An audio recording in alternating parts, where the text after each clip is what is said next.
Hello everyone, welcome back to my channel Babita Sharma online Sanskrit classes. तो बच्चों, आज हम कक्षा 8 की कविता है नदी वो पढ़ेंगे और इसके कवि हैं सर्वेश्वर दयाल सक्सेना। तो कविता पढ़ने से पहले एक बार कवि परिचय देख लीजिए। सर्वेश्वर दयाल सक्सेना का जन्म 15 सितंबर सन 1927 में उत्तर प्रदेश के बस्ती में हुआ था। इन्होंने Anglo Sanskrit high school Varanasi से, क्वींस कॉलेज तथा पराग विश्वविद्यालय से शिक्षा प्राप्त की। यानी शिक्षा इन्होंने इलाहाबाद विश्वविद्यालय से की और फिर बनारस हिंदू विश्वविद्यालय से इन्होंने उच्च शिक्षा प्राप्त की। उनकी प्रसिद्ध कृतियां हैं काठ की घंटियां, बांस का पुल, जंगल का दर्द, उड़े हुए रंग, सोया हुआ जल, अंधेरे पर अंधेरा, बकरी आदि। 24 सितंबर सन 1983 में उनका निधन हो गया। पुरस्कार या उपाधि, उनको साहित्य अकादमी पुरस्कार मिला था 1983 में और 1983 में ही उनका निधन हो गया था। तो कविता है नदी। तो देखिए, नदी जो शीर्षक है, कवि ने नदी शीर्षक रखा है। तो नदी का मनुष्य से गहरा नाता है। यानी प्राचीन काल से ही नदियां हमारी जल संबंधी अनेक आवश्यकताओं की पूर्ति करती हैं। इसके अलावा नदी का स्वरूप और उसके क्रियाकलाप हमें निरंतर आगे बढ़ने की प्रेरणा देते हैं और परोपकार की भी शिक्षा देते हैं। क्योंकि जो नदी है वो आपको पता है कभी रुकती नहीं है। पानी जो है वो हमेशा बहता रहता है, उसे ही हम नदी कहते हैं। तो नदी हमें हमेशा चलते रहने की प्रेरणा देती है। दूसरा, नदियों का पानी सब इस्तेमाल करते हैं। तो नदियां हमें परोपकार की भी शिक्षा देती है कि हमें हमेशा दूसरों के काम आना चाहिए। तो नदी के बारे में आप और क्या जानते हैं? तो देखो, क्या आप जानते हैं कि गंगा नदी को बांग्लादेश में किस नाम से जाना जाता है? नहीं, तो मैं आपको बता देती हूँ। गंगा नदी को बांग्लादेश में पद्मा के नाम से जाना जाता है। दूसरा, किस नदी को बिहार का शोक कहा जाता है? तो बिहार का शोक कहलाती है कोसी नदी। भारत की सबसे लंबी नदी कौन सी है? तो गंगा नदी है। किन दो नदियों की लंबाई लगभग समान है? तो सिंधु और ब्रह्मपुत्र, दोनों नदियों की लंबाई लगभग समान है। तो सिंधु की लंबाई है 2800 किलोमीटर और ब्रह्मपुत्र की लंबाई है 2900 किलोमीटर। कौन सी नदी अपना मार्ग बदलने के लिए प्रसिद्ध है? कोसी नदी। अब देखो, इस तरह के क्वेश्चन आपके आ जाते हैं, कहीं भी कभी भी काम आ जाते हैं, चाहे आप कोई सी भी कक्षा के विद्यार्थी हो। तो ये जनरल जीके के क्वेश्चन भी आपके बनते हैं। तो इसीलिए मैंने आपको इस कविता को पढ़ाने से पहले इन प्रश्नों के बारे में भी बताया है, ताकि आप किसी भी कक्षा के विद्यार्थी हैं और यदि आप इस वीडियो को देख रहे हैं, इस कविता को पढ़ रहे हैं, तो आप भी नदियों के बारे में थोड़ी सी जानकारी प्राप्त कर लें। आपको गंगा के बारे में और मैं बता दूं कि वैज्ञानिक शोधों से यह बात स्पष्ट हो चुकी है कि विश्व में केवल गंगा नदी का जल ही ऐसा है जो बहुत लंबे समय तक नहीं सड़ता। यानी हम देखो, गंगा का जल हम हमेशा जब वहाँ जाते हैं तो गंगा जल एक बोतल में भर के ले आते हैं और वर्षों तक वो हमारे घर में रखा रहता है और कभी भी वो जल खराब नहीं होता। और अगर आप सामान्य जल की बात करें तो अगर हम पानी को रखते हैं 2 दिन में या 3 दिन में हमारा पानी सड़ जाता है। लेकिन गंगा का जल ऐसा पवित्र भी होता है और उसमें कुछ विशेष बात होती है जो वर्षों तक भी वो जल खराब नहीं होता। तो देखिए, पढ़ते हैं हम अपनी कविता नदी। तमाम दोपहर मैं तुम्हारे किनारे घूमता रहा, बिना यह जाने कि तुम कहाँ से आई हो और किससे मिलने जा रही हो। अब कवि जो है नदी के किनारे बैठा हुआ है, दोपहर का समय है और वो नदी से बात कर रहा है। यानी नदी से अपने मन के भाव कवि व्यक्त कर रहा है। नदी का मतलब, कवि ने इस कविता में नदी का जीवंत रूप प्रस्तुत किया है और अपने मन में उठने वाले भावों को उन्होंने इस कविता में व्यक्त किया है। कवि जब नदी का स्वरूप देखता है, यानी उसको देख रहा है, तो उसके मन में बार बार एक कौतूहल उठ रहा है कि नदी जो है एकदम मदमस्त है, खुश है, प्रसन्न है। तो कवि अब नदी से बात कर रहा है। कवि कहता है कि तमाम दोपहर में तुम्हारे किनारे घूमता रहा, पूरी दोपहर में तुम्हारे किनारे घूमता रहा। बिना ये जाने कि तुम कहाँ से आई हो। यानी नदी का उद्गम स्थल क्या है कवि को नहीं पता कि कवि नदी कहाँ से उत्पन्न हुई है और अब ये कहाँ जा रही है। कवि कह रहा है बिना ये जाने कि तुम कहाँ से आई हो और कहाँ जा रही हो, फिर भी मैं तुम्हारे किनारे पूरी दोपहर घूमता रहा। तुम्हारी थाह कितनी है, मतलब थाह का मतलब होता है गहराई। कवि ये जाने बिना भी कि नदी की गहराई कितनी है, फिर भी वह पूरी दोपहर नदी के किनारे घूमता रहा। आगे कवि कहता है मुझे केवल वे लहरियां अच्छी लगती रही जो तुम में उठती रही, धूप में झिलमिलाती खिलखिलाती, मछलियों सी कलाबाजियां खाती फिसलती। लगातार यह कौतूहल मुझ में बना रहा कि अंजलि में भरते ही वह लहराता रूप कहाँ चला जाता है। अर्थात कवि कहता है कि कवि जब उस नदी को उसके किनारे बैठा हुआ देख रहा है तो वो कह रहा है कि मुझे केवल वे लहरियां अच्छी लग रही थी जो तुम में उठ रही थी। तो लहरें नदी में उठती रहती हैं, कभी पानी ऊपर जाता है कभी नीचे जाता है, तो वो जो लहरें थी कवि को बहुत अच्छी लग रही थी। और कवि कहता है धूप में झिलमिलाती खिलखिलाती, जब सूरज की किरणें उस पानी पर पड़ रही थी, क्योंकि दोपहर का समय है, कवि ने ऊपर लिखा कि तमाम दोपहर का समय है, तो धूप की किरणें जब उस पानी पर पड़ रही थी तो पानी जो था वो चमक रहा था, तो ऐसा लग रहा था झिलमिल हो रहा है, झिलमिला रहा था, खिलखिला रहा था और पानी ऊपर नीचे हो रहा था, लहरें उठ रही थी नदी में। तो कवि को वो जो लहरें थी झिलमिलाती हुई खिलखिलाती हुई बहुत ही अच्छी लग रही थी। कवि को अर्थात कवि कह रहा है कि मुझे ऐसा लग रहा था मानो जो नदी है वो बहुत प्रसन्न है और अपने में ही खुश है, वो मदमस्त है। उसका खिलखिलाता और झिलमिलाता रूप कवि को ऐसा लग रहा था मानो कि नदी अपने आप में ही प्रसन्न है। आगे कवि कह रहा है मछलियों सी कलाबाजियां खाती फिसलती। तो मछलियों को आपने देखा होगा पानी में, कभी वो ऊपर जाती है कभी वापस नीचे जाती है, कभी फिर ऊपर आती है फिर नीचे जाती है। ऐसे ही पानी की जो लहरें, नदी के अंदर जो लहरें उठ रही थी वो भी मछली की तरह ही कलाबाजियां खा रही थी। कलाबाजी का मतलब करतब दिखाना। तो ऐसे ही हो रही थी, कभी पानी ऊपर जा रहा था कभी नीचे जा रहा था, वो कवि को मछलियों के समान लग रहा था। लगातार यह कौतूहल मुझ में बना रहा। कौतूहल मतलब उत्सुकता। कवि के मन में ये उत्सुकता बनी रही कि अंजलि में भरते ही वह लहराता रूप कहाँ चला जाता है। अब प्रश्नात्मक शैली का कवि ने प्रयोग किया है। कवि कह रहा है कि मेरे हृदय में, मेरे मन में एक कौतूहल था, एक जिज्ञासा थी कि अभी मुझे ये लहरें उठती हुई दिखाई दे रही है नदी में, लेकिन अंजलि में भरते ही, अंजलि मतलब हथेली को गहरा करके पानी भरना। हम जब दोनों हाथों की हथेलियों को मिला लेते हैं तो वो अंजलि कहलाती है।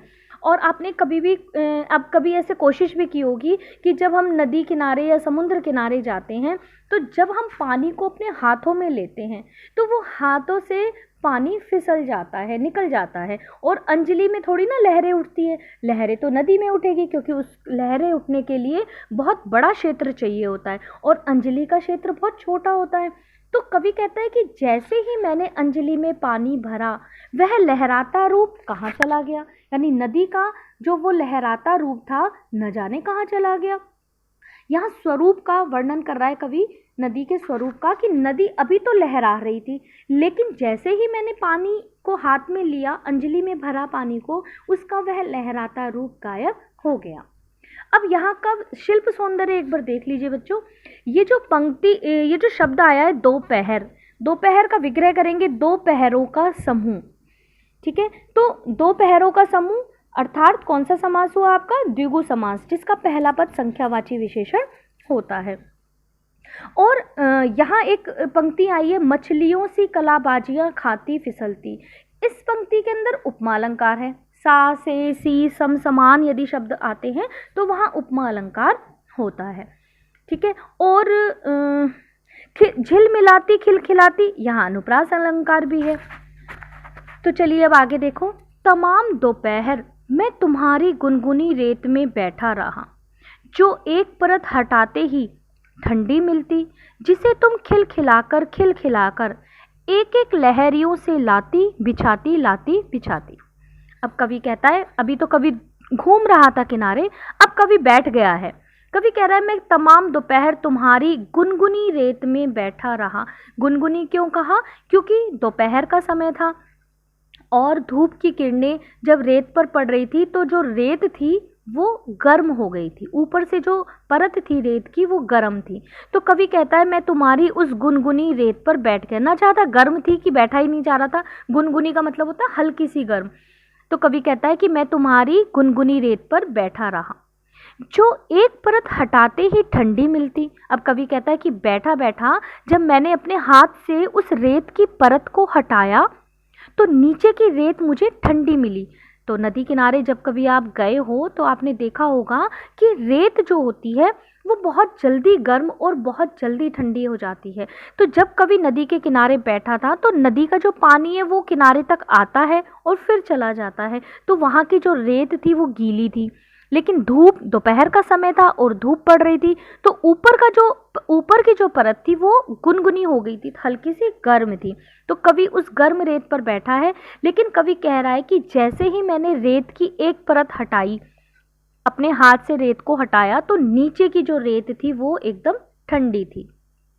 जिसे तुम खिलखिलाकर एक एक लहरियों से लाती बिछाती। तो कवि कहता है वो रेत जिसे तुम हंसते हंसते, खिलखिलाना मतलब हंसना, जैसे बच्चे खिलखिलाकर हंसते हैं, तो कवि को ऐसा लग रहा है नदी भी खिलखिला के हंस रही है। जब उसके अंदर लहरें उठती हैं तो वो कवि को ऐसा लग रहा है मानो नदी भी ही हंस रही है।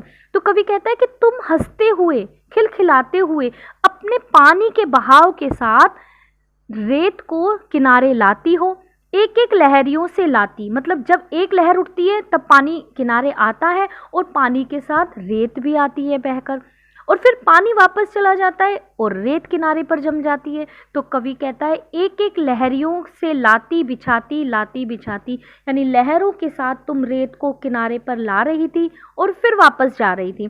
तो लहरें भी उठ रही थी और रेत की परत पे परत जमा होती जा रही थी।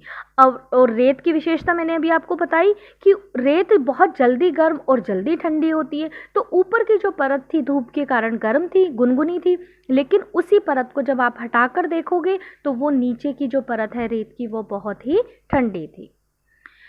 अब आगे कवि कहता है तमाम दोपहर मैं उन सीपियों से खेलता रहा जो तुम्हारी रेत में पड़ी थी।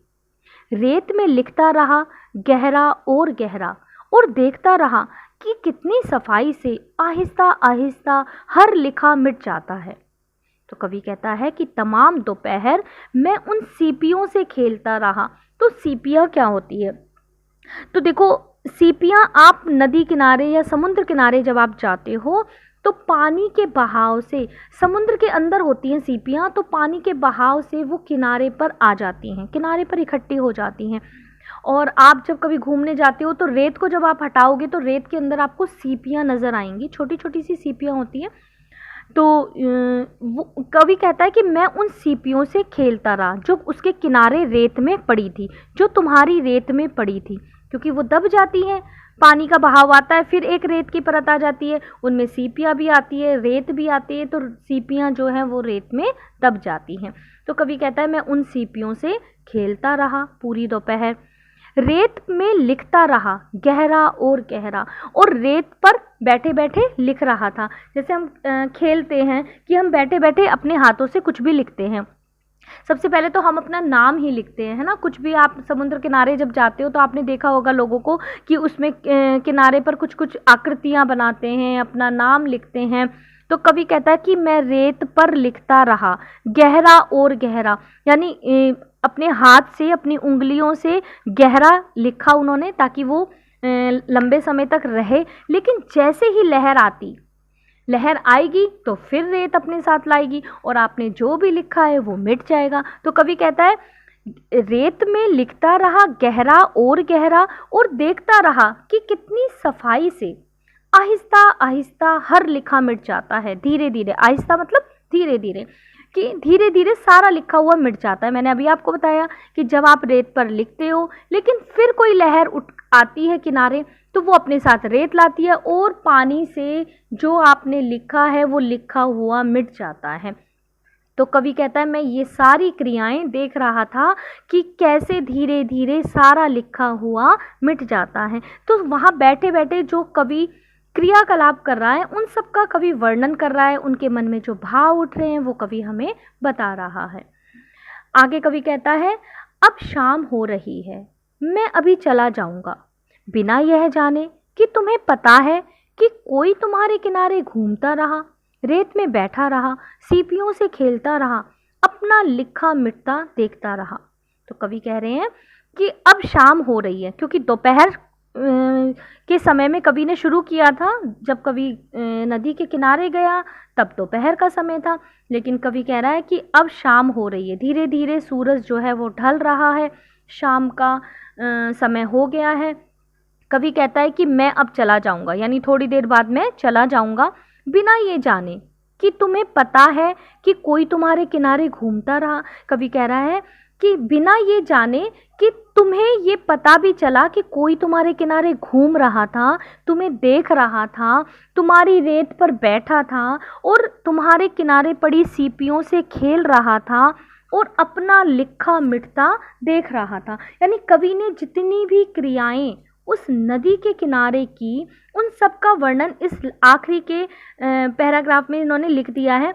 तो कवि कह रहा है कि मुझे ये जाने बिना ही, मुझे ये बिल्कुल नहीं पता चलेगा कि तुम्हें ये पता भी चला है कि कोई तुम्हारे किनारे घूम रहा था, या तुम्हारी रेत पर बैठा हुआ था, या तुम्हारे किनारे पड़ी हुई इन सीपियों से खेल रहा था और अपना लिखा मिटता देख रहा था।